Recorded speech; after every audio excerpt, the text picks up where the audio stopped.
You ever hear motivational speaker Eric Thomas talk about the eagle?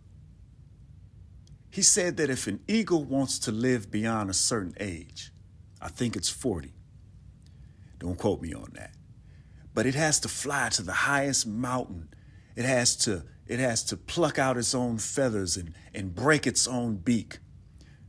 Basically, destroy what it used to depend on just to keep going. That was a dope analogy to me. And E.T., he's got a lot of them. Because that's redemption. That's reentry. And that's me. But the more I sat with that, the more I realized the eagle ain't alone in that struggle. Nah. You see, I love National Geographic. And so I'm always watching the different specials on animals and how they survive. And Mother Nature has been telling us the same story in different ways for centuries. Take the Baobab tree. Now, let me explain.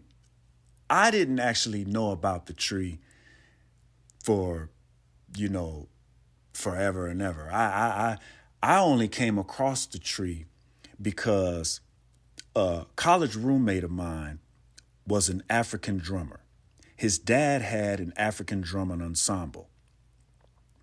And his name was Olugbala Mans.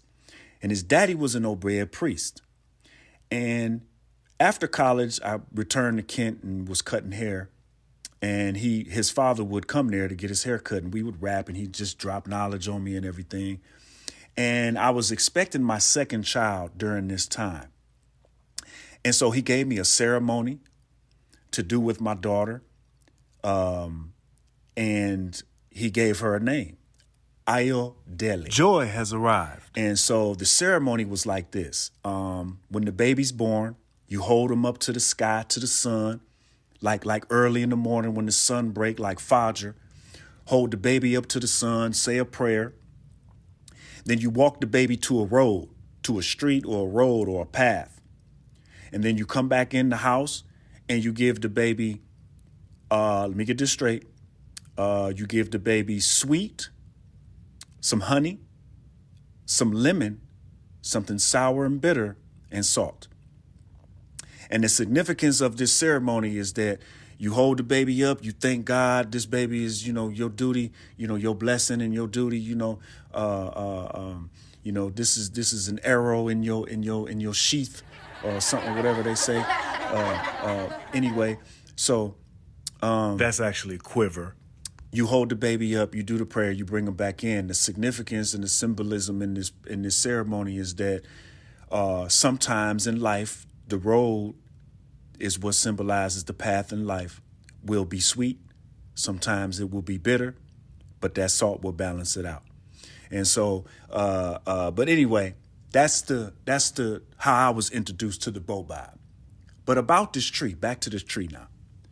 It's called the tree of life. Okay. And how I came to the tree, again, I was using the name that he gave me, and I was on YouTube and I was looking for African lullabies. And I came across this African lullaby with the tree in the song. And again, it's the tree of life. It survives brutal droughts, even when it looks dead on the outside.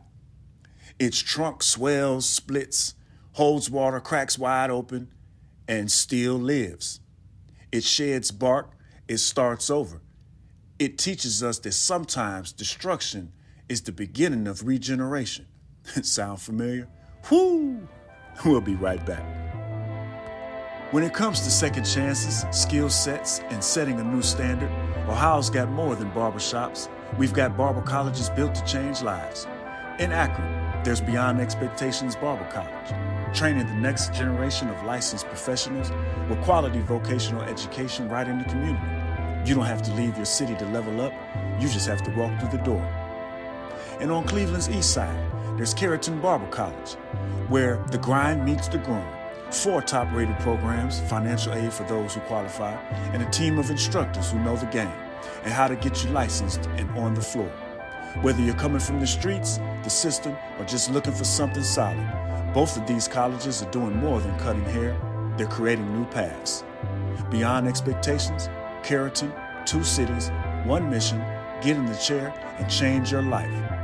Visit Beyond Expectations in Akron and Keratin Barber College in Cleveland. Enrollment is open, classes are running, your future is waiting. See, in reentry, you're not just trying to start over. You're trying to regrow with roots still deep in a place that once rejected you. People don't always see what you're carrying, but nature does. The axolotl regrows its limbs. The immortal jellyfish resets its life cycle completely. The snake sheds its skin. We all know that one. But what's not so common is that even a forest in Utah, Pando, where one tree dies, but its root system creates another. One by one, they rise again. So basically, the whole forest just dies and comes back to life.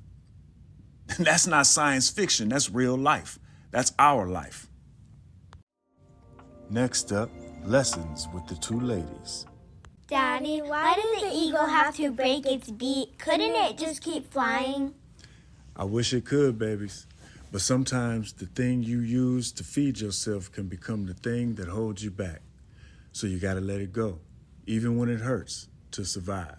Did it hurt when you had to start your life over? Yeah, it did. But that pain didn't last as long as the purpose. And that's what made it all worth it. And let me ask you, what would you all keep from your old self if you had to start over? Love. Now let me flip this one more way for y'all. We're gonna leave National Geographic for a minute.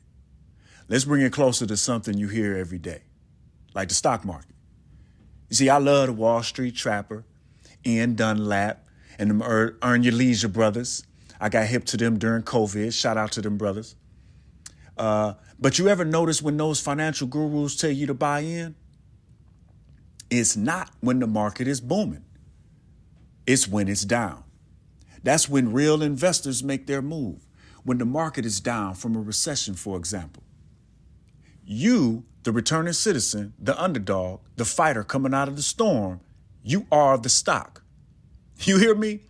And just like that stock, you will rise, you will fall, but each up and down, that's growth, that's maturity, that's trajectory.